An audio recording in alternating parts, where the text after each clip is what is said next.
يعني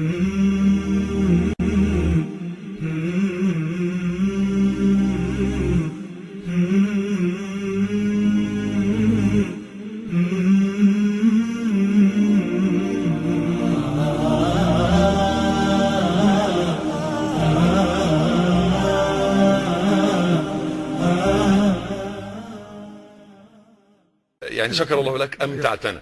نعم الله يكرمك، وأسعدتنا ربنا وأكرمتنا وعلمتنا وفهمتنا. العفو، جزاك الله خيرا، وأنا أحبك في الله. جزاكم الله خيرا. معنا شيخنا الفاضل وأستاذنا الكريم فضيلة الشيخ محمد حسان جاي يسلم على حضرتك. جزاه الله خيرا. اتفضل شيخنا الشيخ محمد، اتفضل. وأنا كمان هقوم معاك أسلم على الشيخ. يعني زي ما أنت يا شيخنا. اتفضل يا شيخنا، اتفضل. عليكم السلام عليكم. اهلا فضيله الشيخ، اهلا مولانا، مرحبا يا اخي، مرحبا شيخ مولانا. لا العفو يا اخي، فضيله الشيخ، بارك الله فيك، ربنا يرفع قدرك. جزاك الله خير مصطفى، يا مرحبا، حياكم الله، اهلا وسهلا، ربنا يمتعك بالصحه امين امين وينفع بكم، امين وياكم، قبل منكم صالح الاعمال، امين يا رب، رزقناكم حسن الخاتمه، يا رب العالمين، الله يرفع قدرك، امين يا رب، جزاك الله خير. انا وياكم. ما يهمناش الحكايه يا شيخ محمد، ده انا لازم ابوس ايدك. الله يكرمك سيدنا، الله يكرمك. انا ابوس رجلك. لا العفو، لا العفو. ده حضرتك. حمدك اشهد ان انت استغفرك ربي اتوب. جزاكم الله خير. جزاكم الله خير. اخوتي بالله انا استودعكم الله وجزاكم الله خيرا، ونلتقي ان شاء الله عز وجل بعد فاصل قصير.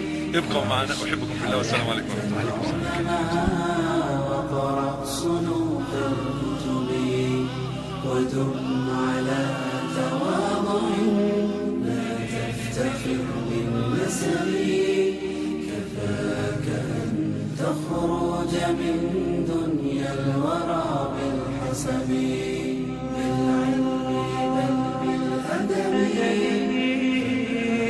أعلى الرتب، عيش حياة العلماء وقرأ صنوف الكتب ودم على تواضع، لا تفتخر بالنسب، كفاك أن تخرج من دنيا الورى بالحسب.